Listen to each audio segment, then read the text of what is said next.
Car c'est par la grâce que nous sommes sauvés, par le moyen de la foi, et cela ne vient pas de nous, c'est le don de Dieu. Bien-aimés dans le Seigneur, ce chapitre de Éphésiens chapitre 2 nous parle du salut par la grâce.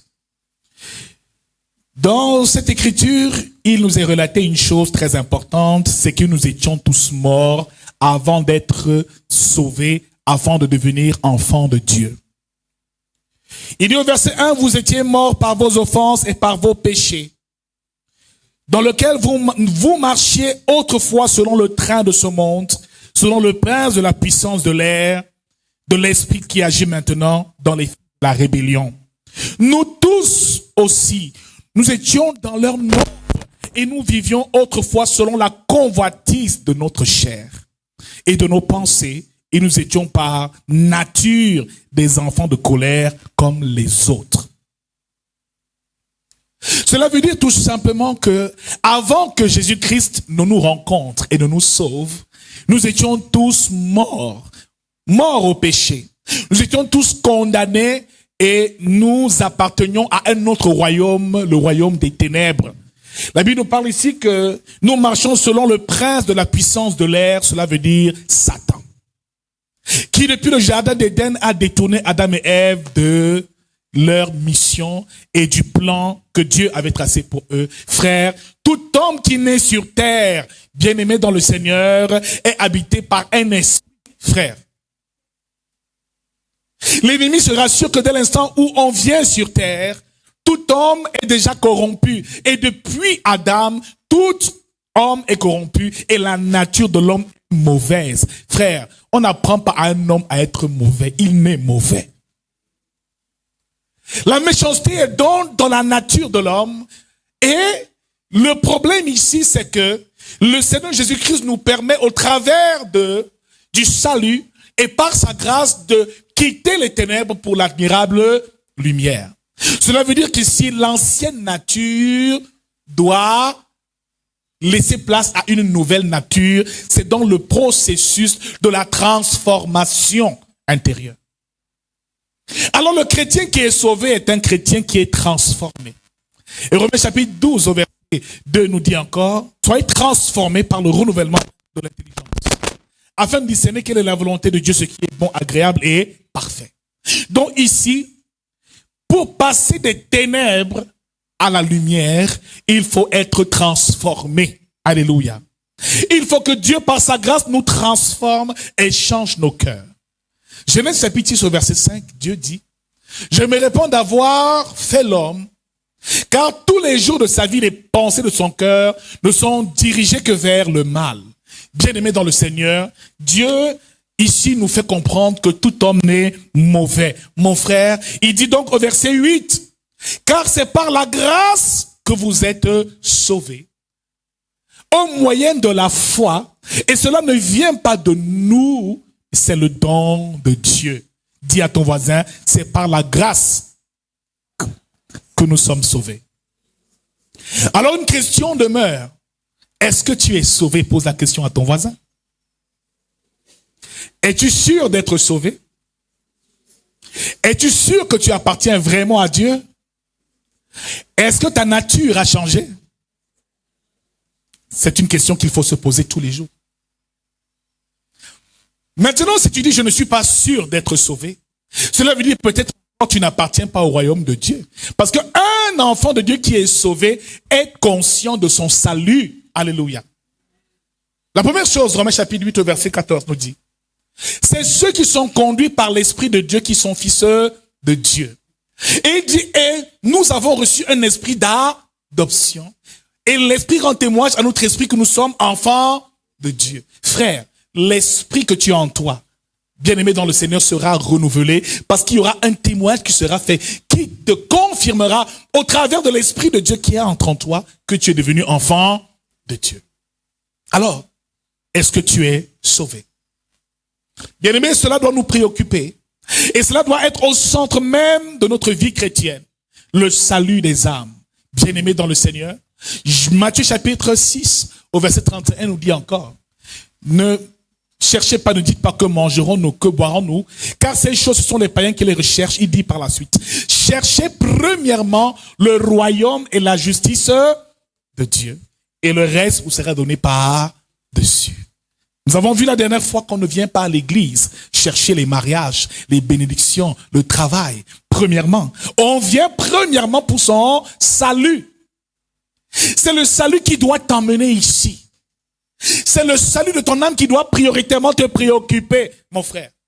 Et cela veut dire que si tu viens à l'église et que le salut n'est pas ta priorité, tu n'es pas entré par la bonne porte. Et le terme de ce séminaire, c'est la porte étroite. Il nous dit entrez par la porte étroite. Car large est la porte, et spacieux est le chemin qui mène à la perdition, et beaucoup entrent par là. La porte étroite est celle qui nous permet d'entrer dans le royaume des cieux et qui nous donne accès au salut. Et dans Jean chapitre 10 au verset 9, Jésus dit, je suis la porte. Celui qui entre par moi sera sauvé. Il nous rassure et nous fait comprendre que cette porte est étroite, elle n'est pas large. Il faut se conformer à un certain nombre de choses pour pouvoir accéder et entrer et posséder son salut, frère. La porte est étroite.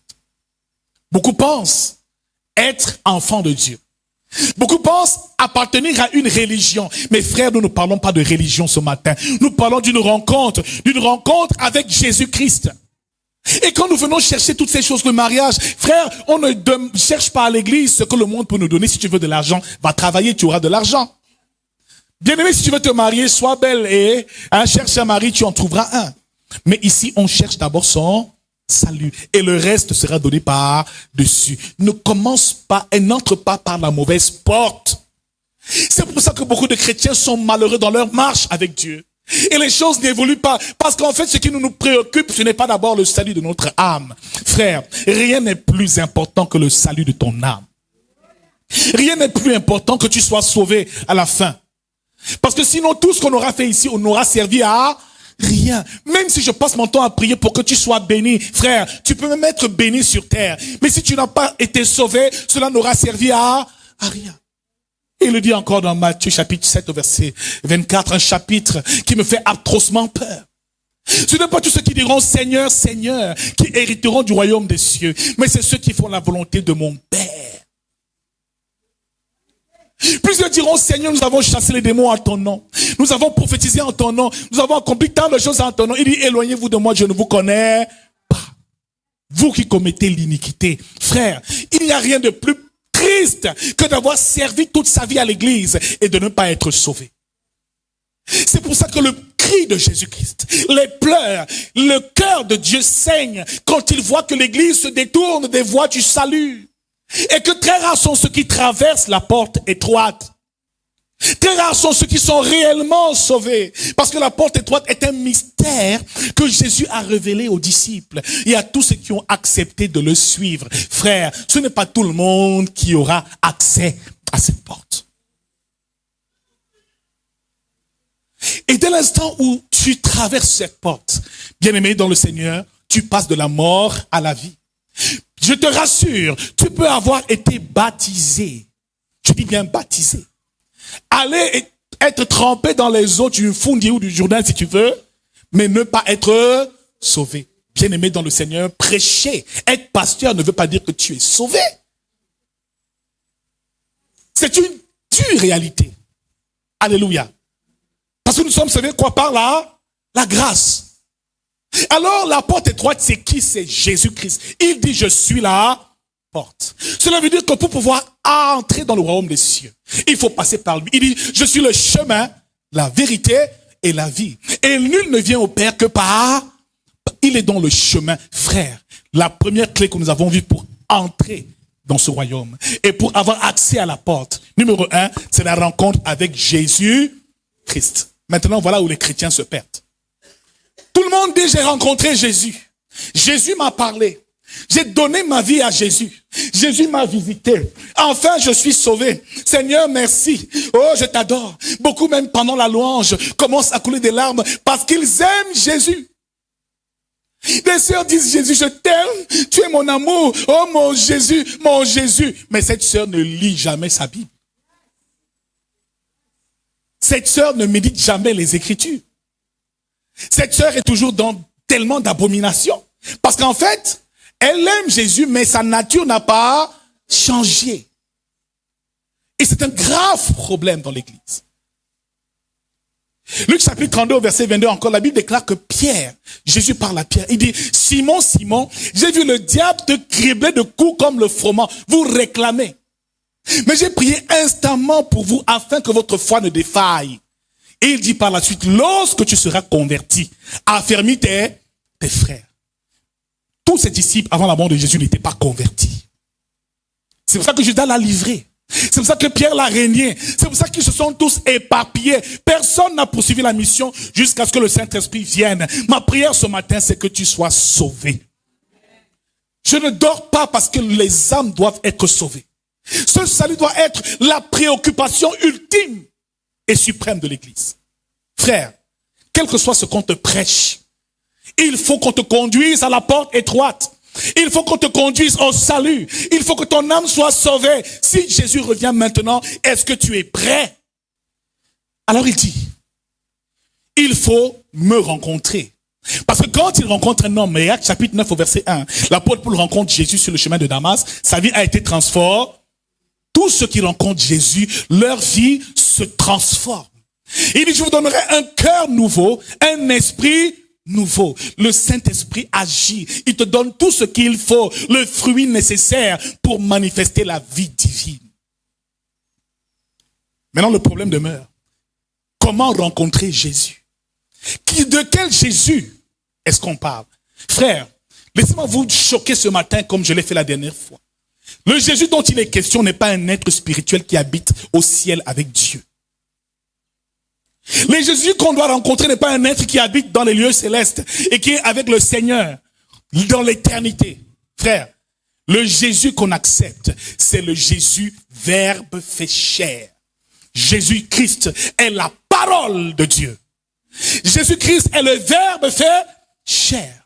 Jean chapitre 1 verset 1 nous dit, au commencement était là, la parole était avec Dieu, la parole était Dieu. Toutes choses ont été faites par elle et tout ce qui a été fait n'a été fait sans elle. Cette parole est la lumière, la vie. Alléluia. Et la Bible continue au verset 12. À tous ceux qui l'ont reçu, cette parole, elle leur a donné le pouvoir de devenir enfants de Dieu, lesquels sont nés ni de la volonté de l'homme, ni de la volonté du sang, ni de la volonté de la chair, mais de la volonté de Dieu. C'est en recevant la parole. Cela veut dire que lorsque tu dis, j'accepte Jésus-Christ dans ma vie, cela veut dire que je me soumets à sa parole. Ça veut dire que je me soumets à ça. C'est sa parole que j'accepte. Apocalypse chapitre 3 verset 20 nous dit, je suis à la porte et je frappe. Quiconque ouvre la porte, j'entrerai chez lui et je mangerai, je souperai avec celui qui se tient à la porte. C'est pas un Jésus qui est spirituel qu'on aime dans son cœur, dont on est amoureuse. C'est quand la parole t'est prêchée, la façon dont tu disposes ton cœur, que tu reçois Jésus-Christ. Et il dit, ce n'est plus moi qui vis, mais c'est Christ qui vit en moi. Il vit en toi au travers de sa parole. Donc demeure dans sa parole. Vis dans cette parole et sois nourri de cette parole. C'est quand tu vas la recevoir. Cette parole va te transformer de l'intérieur et elle va faire de toi un enfant de Dieu, car le pouvoir est dans la parole. Donc le Jésus dont il est question, c'est le Jésus Verbe. Pas un être spirituel qui habite au ciel. Et vous allez vous rendre compte que beaucoup se trompent même au sujet du baptême. Tu dis, je me suis baptisé. Non, le baptême, avant d'y aller, il y a d'abord ce qu'on appelle l'immersion. Le premier baptême, le véritable baptême, c'est l'immersion dans la parole. Parce que l'eau du baptême, c'est le symbole de la parole. Donc, avant d'aller te plonger dans l'eau, il faut d'abord être immergé dans la parole de Dieu. Le baptême, c'est l'immersion dans la parole. Mais beaucoup se trompent. Maintenant, quelle parole écouter? Parce que ce n'est pas n'importe quel évangile qui amène au salut. Ce n'est pas n'importe quelle parole qu'on écoute qui peut te permettre d'être sauvé. Frère, Actes chapitre 2 au verset 42. Ils persévéraient dans la prière, dans la fraction du pain, dans l'enseignement des apôtres. Oui. Mais avant cela, la Bible déclare que leur cœur fut vivement touché lorsque Pierre a prêché. Ils ont dit à Pierre, qu'allons-nous devenir? Qu'adviendra-t-il de nous? Qu'allons-nous faire? Après avoir écouté ce que tu as dit, le témoignage de ce Jésus dont il est question, leur cœur a été touché. Frère, combien de chrétiens ont le cœur touché? La première étape qui t'amène au salut, c'est la repentance. Il dit, repentez-vous et soyez baptisés au nom de Jésus-Christ. Bien-aimé, beaucoup de chrétiens souffrent parce qu'ils ne sont jamais passés par une réelle repentance. Parce qu'on n'a jamais regretté le mal qu'on a fait. Parce qu'on accepte un Jésus pour lequel nous sommes amoureux. Oh Jésus, je t'aime, mon Seigneur, mon bébé, mon chéri. Mais au fond, l'évangile n'a réellement jamais touché notre cœur. Ne nous a jamais fait nous prosterner, nous repentir sincèrement et dire, Seigneur, je vois ma vie, je regrette ce que je fais. Tu vis dans l'adultère, dans la fornication, dans le péché en tout genre. Mais tu es là, j'ai donné ma vie à Jésus. Tu viens, tu chantes à la chorale, tu es heureux, mais répands-toi d'abord. Comment tu veux être sauvé sans être passé par la repentance? C'est un message que très peu de pasteurs prêchent. Que très peu de fidèles aiment écouter. Parce qu'on se dit quand on va prêcher, ils vont fuir, ils vont quitter l'église. Parce qu'ils ne veulent pas suivre la porte étroite. Frère, resserrer le chemin qui conduit à cette porte. Et ce matin, ma prière, c'est que nous soyons tous sauvés au nom de Jésus. Car le salut doit être notre préoccupation. Notre âme doit être ce qui nous intéresse. Frère, tu peux être un parent qui est chrétien, mais ça ne veut pas dire que tes enfants sont chrétiens. Te voilà qui prêche, qui chante, qui sert Dieu, qui vient à l'église. Mais tu as 2, 3 païens là à la maison. Hein. Prie aussi pour leur salut. Hein. Ils vont te casser les pieds. Tu te demandes celui-là pourquoi il n'arrive même pas à s'élever pour prier. Papa, laisse-moi. Parce que de nature, l'homme est rebelle à la parole. De nature, tout être humain qui vient sur terre est habité par un seul désir. C'est de s'opposer à la parole, de s'opposer à la volonté de Dieu. Frère, tu seras combattu dans ta propre maison. Ce sont tes enfants qui vont te faire la guerre. Et on dit l'homme aura pour ennemi les gens de sa propre maison. Maman, toi aussi, tu pries déjà trop. Ta façon de prier là, ce n'est plus non. C'est moi qui t'ai accouché. Pourquoi tu n'arrives pas à prier 30 minutes avec moi? Il faut te forcer pour venir à l'église. Tu ne sais même pas encore ce que tu viens faire à l'église. Cela veut dire que tu n'as pas encore reçu la vie de Dieu. Tu n'es pas encore né de nouveau et tu n'es peut-être pas encore sauvé. L'un des signes qui montre que tu es sauvé, c'est l'assurance de ton salut. Si tu te dis encore, je ne sais pas si je suis sauvé, c'est que frère, peut-être tu n'es pas encore passé par la porte étroite. Tu as une assurance. Tu sais que là maintenant, Seigneur, je suis prêt. Je suis prêt à partir. Mon temps est venu, je m'en vais heureux. L'apôtre Paul disait, la mort pour moi m'est un gain. Frère, il était prêt à tout instant. Et ma prière, c'est que chacun d'entre nous soit prêt à tout moment à l'enlèvement, parce qu'on ne connaît ni le jour ni l'heure. Je ne veux pas me mettre à prêcher et à prier pour tes bénédictions et tu perds ton âme. À quoi sert de gagner le monde quand on a perdu son âme? Ça ne me sert à rien. Je n'aurais pas accompli ma mission sur terre. Moi aussi, mon salut, j'en suis jaloux. Je ne dois pas le perdre parce que j'ai prêché ce qu'il ne fallait pas. Parce que je ne t'ai pas nourri de ce dont tu devais être nourri. Parce que je ne t'ai pas conduit vers la porte étroite. Je n'ai pas besoin d'avoir des honneurs. L'argent et l'or ne m'intéressent pas. Ce qui m'intéresse, c'est le salut de ton âme. Bien-aimé, on peut être une foule de 1000 personnes, de 2000, mais personne n'est sauvé. On vient tous chercher les miracles de Dieu. Mais ce matin, nous cherchons le Dieu des miracles. Nous cherchons d'abord notre salut. Nous cherchons la vie de Dieu. Et quand cette vie sera établie en nous, frères, les choses seront plus faciles. Pardon, viens, il y a un programme à l'église, viens prier. On te force à venir prier, tu n'es pas encore né de nouveau. Pardon, viens ma soeur, il y a un dangereux programme là, on doit te flatter pour venir. Le jour où la sœur ouvre la Bible, c'était un anniversaire, c'est qu'il y a un programme de jeunes à l'église. Frère, voilà des signes des personnes qui n'ont pas encore reçu la vie de Dieu. Amen. Et un pasteur qui n'a que dans son église des personnes qui ne sont pas sauvées, qui ne sont pas nées de nouveau, souffre énormément. Il souffre, c'est lui qui fait tout. Toute la charge est sur lui. Il doit prier pour vous. Il doit jeûner pour vous. Papa, le jeûne est trop dur. Ce sont des bébés spirituels. Ils savent même pas ce qu'ils sont venus faire. Ils disent, pardon papa, fais vite, impose-moi les mains, je suis libéré, je pars. Tu vas être libéré, tu pars, le diable va te reprendre là-bas. Frère, quand tu viens à l'église, parce que tu cherches ton salut, tu es enraciné sur du roc. Il continue en disant, celui qui écoute cette parole et la met en pratique est semblable à un homme prudent qui a construit et bâti sa maison sur du roc. Quand cette parole sera établie en toi, quand Christ sera établi en toi, c'est pas Christ qui est au ciel, c'est la parole établie en toi, tu seras inébranlable. Frère, mais le gros problème, c'est de quelle parole Dieu nous parle. Amen. Pose la question à ton voisin, c'est quelle parole qui sauve? Frère, c'est pas n'importe quelle parole qui sauve. Hein. Beaucoup n'ont pas encore traversé la porte étroite parce qu'ils n'ont pas écouté ce qu'ils devaient écouter. Amen. Frère, ce matin, Dieu va ouvrir notre intelligence. Alléluia. Quelle que soit ta religion, mets-la d'abord un peu de côté. Soumets-toi seulement à l'autorité de la parole de Dieu. Pour ceux qui sont à la ligne, à la page, qui peuvent lire, et on va voir un peu le cas de Paul lui-même, lorsqu'il était à Rome, lorsqu'il voulait effectivement gagner le cœur des Juifs qui habitaient Rome, afin que ces Juifs-là soient eux aussi sauvés.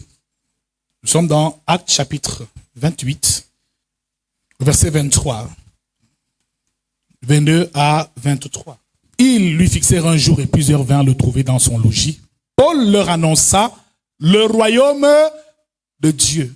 Paul a annoncé à ces hommes, à ces Juifs, pour qu'ils soient sauvés, il leur a annoncé le royaume de Dieu. On écoute d'abord le royaume de Dieu.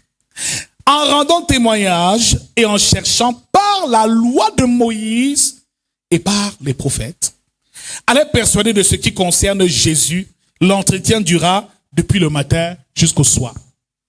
Alléluia. Une autre lecture que tu feras à la maison, dans Luc chapitre 24, à partir du verset 27, il est écrit, lorsque Jésus rencontre ses deux disciples qui allaient à Emmaüs, qui ne l'ont même pas reconnu, qu'est-ce qu'il leur dit pour qu'ils croient et pour qu'ils reçoivent véritablement la vie de Dieu? Jésus prêche à ces hommes pour qu'ils se convertissent. Alors Jésus leur dit au verset 25, ô hommes sans intelligence, et dont le cœur est lent à croire tout ce qu'ont dit les prophètes. Ne fallait-il pas que le Christ souffrit ces jours et qu'il entrât dans sa gloire? Au verset 27, pour les convaincre. Jésus, il dit, et commençant par Moïse et par tous les prophètes, il leur expliqua dans toutes les Écritures ce qui le concernait. La première parole qui t'amène au salut, frère, c'est d'écouter Moïse et les prophètes. Tu ne te seras jamais sauvé. Et tu ne peux jamais avoir l'assurance de ta foi en Jésus-Christ sans avoir écouté Moïse et les prophètes. Il commença par quoi? Par Moïse et les prophètes. Que fait l'apôtre Paul ici? Il leur parle.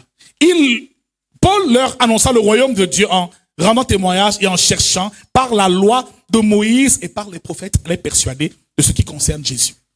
Cela veut dire que tous les Juifs qui ont reçu le salut en Jésus-Christ avaient d'abord reçu Moïse et les prophètes. Ils avaient su ce que Moïse avait dit de Jésus et ce que les prophètes avaient annoncé sur Jésus. Ils étaient au courant de ce qu'on appelle les prophéties messianiques. On ne croit pas en Jésus ne se basant sur rien. Qui croit en ces histoires? Donne ta vie à Jésus. Oui, j'accepte Jésus. Tu n'acceptes rien. Tu ne crois en rien. Crois dans ton cœur que Dieu l'a ressuscité des morts. Oui, je crois. Tu étais là. Confesse de ta bouche le nom de Jésus. Et crois dans ton cœur que Dieu l'a ressuscité des... Car c'est en croyant du cœur qu'on parvient à la justice et en confessant de la bouche qu'on parvient au salut. Romains 10, verset 9 à 10. Tu confesses un Jésus que tu ignores. Parce qu'il y a une parole que tu n'as pas reçue. Bien-aimé dans le Seigneur, il commença par Moïse et les prophètes et tous ont commencé par là. Dans Actes chapitre 10, Pierre va à la rencontre de Corneille, qui lui était déjà un enfant de Dieu. Il dit, tes jeûnes et tes prières sont parvenus à Dieu. Ça veut dire que Corneille marchait déjà dans une vie consacrée, parce que Dieu le connaissait. Mais cela n'était pas suffisant. Qu'est-ce qui s'est passé? Dieu a dépêché Corneille et a dit à Corneille, va chercher mon serviteur Pierre, amène-le. Quand il arrive à Joppé, qu'est-ce que Pierre fait? Pierre s'assied et commence à prêcher, commençant par Moïse et les prophètes jusqu'à la suite, pour que sa famille soit sauvée. Et ce n'est qu'à ce moment-là, frère, que le Saint-Esprit est descendu sur tous les membres de sa famille et qu'enfin, Corneille a été sauvé. Dans Actes chapitre 8, la Bible nous parle de l'eunuque éthiopien qui lisait le livre d'Ésaïe. Bien aimé, quand Philippe le rencontre, il lui demande, sais-tu ce que tu es en train de lire? Frère, tu peux avoir fait théologie, hein? Et si Dieu n'ouvre pas les yeux de ton intelligence, tu ne comprendras jamais rien à cette histoire. Je dis, tu ne comprendras absolument rien. Tu vas lire, croyant même que tu vas même être endoctriné, être sûr, comme Paul tuait les chrétiens, il était sûr qu'il était dans la vérité. Frère. Mais c'est quand Philippe a enseigné cette eunuque éthiopienne. La Bible déclare, quand il a reçu l'enseignement, il s'est arrêté. Il a vu le coup d'œil, il a dit, mais qu'est-ce qui empêche alors que je sois baptisé?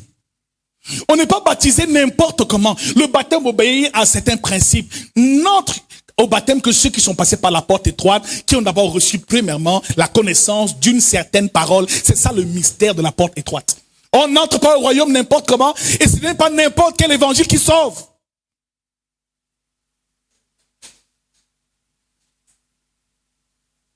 Ce n'est pas n'importe quel évangile qui sauve. Faisons bien attention et soyons conscients de ce que les Écritures nous enseignent. Ce n'est pas tout évangile qui sauve. On te prêche la prospérité, ça ne te sauvera jamais. On te prêche le combat spirituel. Jésus n'a pas prêché le combat spirituel. Ça ne te sauvera donc jamais. Alors si dans ta vie, on ne t'a jamais enseigné sur Moïse et les prophètes, frères, tu ne sais même pas. Parce que qu'est-ce qu'ils ont fait? Parce qu'ils étaient d'abord juifs. Ils étaient enseignés dans la Torah. La Bible déclare que tout ce que la Torah avait dit, que Moïse avait dit concernant Jésus, et tout ce que les prophètes comme Michée, Ésaïe, et Ézéchiel, et tous les autres ont prophétisé, se sont accomplis en Jésus-Christ. Alors ils ont vu tout ce que Jésus a subi. La croix est écrite dans Moïse et les prophètes. Ces vêtements ont été déchirés et tirés au sort, c'est écrit. Ce sont les prophéties messianiques. Quand on fait le rapport, on se rend compte que oui, c'est écrit dans l'ancienne alliance. Voilà ce qui s'est accompli. Nous étions là pour vivre. On croit que oui, lui là, c'était le meilleur. C'est ce qui a fait que ces hommes croient. Ils n'ont pas cru en un être spirituel qui croit seulement tu seras sauvé. Non! La preuve, tu as cru, tu es sauvé alors. Tu as cru, ta vie a changé alors. Non! Ces hommes étaient disciplinés parce qu'ils se sont rendus compte que ça là, Pierre, tu as prêché à la Pentecôte, dans Actes chapitre 2, le cœur a été touché parce qu'il a fait le témoignage de ce Jésus. La première chose, connais Moïse et les prophètes pour être rassuré de ce que Dieu a accompli et du sacrifice que Jésus a accompli. Deuxièmement, sois enseigné sur ce qu'on appelle l'évangile de la croix. 1 Corinthiens chapitre 1 verset 18, qui va lire? Je veux que quelqu'un lise, je ne veux pas prêcher, dire les paroles avec ma bouche. Fils, essaie de lire encore ça s'il te plaît. 1 Corinthiens chapitre 1, du verset 17 au verset 18, il est écrit, ce n'est pas pour baptiser que Christ m'a envoyé, c'est pour annoncer l'évangile. Reprends. Ce n'est pas pourquoi? Ce n'est pas pour baptiser que Christ m'a envoyé, c'est pour annoncer l'évangile, et cela sans la sagesse du langage, afin que la croix de Christ ne soit pas rendue vaine. Car la prédication de la croix est une folie pour ceux qui périssent. Mais pour nous qui sommes sauvés, elle est une puissance de Dieu. Alléluia. La prédication de la croix. Si tu n'es pas enseigné sur la croix, tu ne peux pas être sauvé.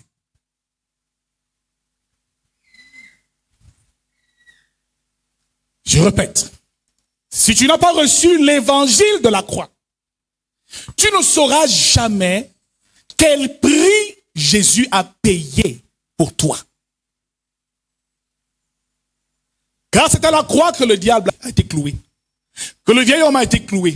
Que la loi a été clouée. Nous le savons.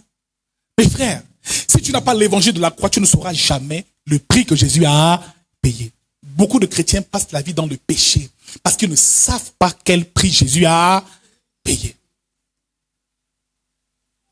Tu achètes une robe à ta femme qui coûte 1 million de francs. Maman, tiens. C'est ton anniversaire. Oh, merci mon chéri. Elle prend la robe, elle va la mettre dans le placard comme toutes tes autres robes. Un jour, elle veut faire sa lessive, elle prend la robe. Tu avais encore gardé l'étiquette derrière. Quand elle regarde l'étiquette, elle voit le prix 1 million. Elle crie, ouais! Elle va me dire, elle va te voir, elle va dire, chérie, mais pourquoi tu ne m'as pas dit le prix de cette heure? Tu négliges encore ta propre vie. Parce qu'en réalité, le chrétien ne sait pas quel prix Jésus a payé. Tu vis dans le péché, dans l'immoralité, dans toutes sortes d'abominations, parce que tu ignores le prix payé à la croix. Si tu ne connais pas la prédication de la croix, frère, tu ne peux pas honorer le sacrifice de notre Seigneur. Si je te demande maintenant, dis-moi un peu, les bénéfices de la croix, c'est quoi? Tu peux répondre? Amen. Quels sont les actes qui ont été cloués à la croix? Tu peux répondre? Non. Qu'est-ce que la croix apporte dans la vie du chrétien? Non. Même dans la délivrance, c'est sûr que le mystère de la croix et du sang de Jésus, beaucoup ne le connaissent pas. Mais on sait chasser les démons. Démons, fire, démons, fire, démons, fire. Il suffit seulement que tu dis mariage, la sœur est déjà au sol, sous l'onction. Qui est un peu choqué ce matin? Qui est bouleversé dans sa théologie ce matin? Moi, ça m'a bouleversé, hein. C'est dans la théologie, la bouleverse. Amen. Et si ça te bouleverse, ça veut dire que tu es sur le chemin de la vérité. Tu es sur le chemin de la vérité. Ce n'est pas pour baptiser que Christ m'a envoyé. Donc aller dans les eaux du baptême tous les jours, les gens font ça tous les jours. Tu t'es tellement lavé, mon frère. Amen. Sois d'abord immergé dans la parole de Dieu et ressort. Donc il y a l'immersion dans la parole. Quand tu seras suffisamment immergé, maintenant, on va te plonger dans les eaux. Ton baptême aura un sens. Tu t'es baptisé le matin, le soir, tu es dehors. Tu bois tes bières, tu cherches les petites filles dans les bars. Frère, il y a un problème. Dans notre conversion, il y a un problème. Aussi longtemps que le diable aura encore une part de lui en toi, frère, tu seras toujours oppressé. Les chrétiens nous fatiguent. Papa, j'ai les attaques parce qu'il y a encore tellement de choses en toi qui ne sont pas nettes. En nous, parfois, qui ne sont pas encore claires. Et on chasse un diable tous les jours. Le matin, Satan sort. Le diable, fire, démon sort. Vendredi, délivrance sort, Satan sort. Et Satan, laissez-le un peu se reposer aussi. Amen. Le pauvre, il n'est même pas là, mais on le chasse seulement, on le célèbre tous les jours. On chasse un démon qui est à l'extérieur, mais on ne chasse pas les ténèbres qu'il y a en nous. Bien-aimé, pour que la lumière soit dans ta vie, amen, ne chasse pas les ténèbres, allume la lumière. Allume le divin qui est en toi. Que cette parole te nourrisse et fasse de toi l'homme selon le cœur de Dieu. Expose ta vie à l'évangile. Expose-toi à la saine doctrine. Expose-toi à l'évangile de la croix. Troisième évangile à connaître pour être sauvé, le royaume des cieux. Jésus est venu prêcher le royaume. C'était sa seule prédication. Allez, dites dans le royaume des cieux, c'est proche, c'est rapproché. Et tout le temps, le royaume des cieux est semblable à 10 vierges qui vont dans les noces. Le royaume des cieux, il venait prêcher le royaume. Si tu n'as pas l'évangile, si tu ne connais pas l'évangile du royaume des cieux, comment tu feras pour être sauvé? Cet évangile nous parle même de la grâce. Et cet évangile te permet de connaître ton héritage et de posséder pleinement ton héritage. Quand tu as reçu cela, ta foi est plus solide. Et la Bible déclare, la foi vient de ce qu'on entend vient de la parole de Dieu. Frère, quand le message que tu reçois ne t'amène pas à la repentance, ça veut dire qu'on n'a pas prêché un bon message. Quand le message que tu reçois de l'évangile ne t'amène pas à aller parler de Jésus partout, ce n'est pas un bon message que tu as reçu. Quand ils le recevaient, tout le monde, ils étaient tous en mission, à l'œuvre pour le Seigneur. Leur vie avait changé, ils faisaient partie du royaume de Dieu. Éphésiens chapitre 2, au verset 8 nous dit encore, nous sommes sauvés par la grâce au moyen de la foi. C'est la foi qui nous sauve. Mais la foi en quoi? La foi en Jésus-Christ. La foi en la parole. Amen. Cette parole-là, il faut donc la recevoir. Sinon, bien aimé dans le Seigneur, cette grâce ne te servira à rien. Alors, je vous prends un exemple simple. Maintenant, tu pourras répondre aisément à la question qui a été posée à l'entame de mon propos. Est-ce que tu es sauvé? L'un des signes qui montre que tu es déjà sauvé, le tout premier qui montre que tu es sur le chemin de ton salut, c'est comme elle le dit la réelle repentance. Si tu vis encore dans les souillures, après avoir reçu Jésus-Christ et que ça ne te dérange pas, tu n'es pas encore sauvé. Si tu restes dans le péché et que ce péché-là est ta nature, et que nous dit la Bible, 1 Jean 3, 9 nous dit encore, celui qui est né de Dieu ne pratique pas le péché, car la semence de Dieu demeure en lui. Le péché n'est plus dans ta nature. Tu peux pécher par... Hein? Mais frère, quand tu es à l'aise, tu vis dans le concubinage et ça ne te dit absolument, tu prends ta Bible, tu vas à l'église, frère, c'est le jour où tu vas dire, je cesse cette vie de débauche. Maman, pardon, séparons-nous un peu. Je veux mettre ma vie en ordre. Comment dire que tu es né de nouveau? Ou que tu as reçu la véritable conversion? Que tu as eu la repentance? Le regret sincère de ton ancienne vie et de cette vieille nature-là. Sans repentance, Dieu ne peut pas sauver quelqu'un. Sans une réelle repentance, maman, c'est impossible. Vous voyez, c'est pour ça que vous voyez, les chrétiens sont là toujours, ils tombent. Ils tombent parce que la repentance n'a pas été la séparation et la haine de son péché. Il faut haïr le péché. Amen. Et j'ai vu un couple une fois, ils sont venus, c'était sa petite. Il a amené sa petite à l'église, il est venu avec elle s'asseoir. Sa petite était à l'église. Ils n'étaient pas mariés, bon, ils sortaient ensemble. Après le message de l'évangile, la parole a touché le cœur du frère. Il a dit à ma soeur, maman, pardon, prends ta route, je prends. On ne rentre pas ensemble aujourd'hui. Parce que là, l'évangile a touché mon cœur et m'a amené où? À la repentance. Repentez-vous et recevez le baptême. Sans repentance, ce n'est pas possible. Si tu es entré ici et que tu ne t'es pas repenti de ton ancienne vie, de tout ce que tu faisais comme abomination, que tu n'as pas pleuré devant la face de Dieu, frère, tu n'es pas encore sauvé. Premier signe, la repentance. Deuxième signe, bien-aimé dans le Seigneur, il faut que l'Esprit témoigne à ton esprit que tu es enfant de Dieu. C'est un témoignage que le Saint-Esprit fait à ton esprit. L'Esprit rend témoignage à notre esprit que nous sommes enfants de Dieu. Bien-aimé, beaucoup viennent à l'église pour bien des choses. Je viens chercher mon mariage, on m'a dit que Jésus sauve, je viens aussi. Mes parents sont chrétiens, je suis aussi là. Frère, mais c'est le jour où l'évangile va te toucher au point où tu vas te repentir. Pendant une semaine, tu vas pleurer. Tu sauras ce que Jésus a enduré à la croix et le prix qu'il a payé. Tu vas vraiment pleurer, Seigneur, cette vie-là, tu ne mérites pas. Chaque fois que je pêche, je suis encore en train de te crucifier. Si tu n'es pas passé par là, tu n'es pas encore sauvé. Que le Seigneur nous amène à la repentance ce matin. Alléluia. Alors, c'est la grâce qui sauve au moyen de la foi. Et la foi, on l'obtient par la parole. Maintenant, on va prendre un dernier petit exemple avant de nous séparer. On poursuivra dimanche prochain.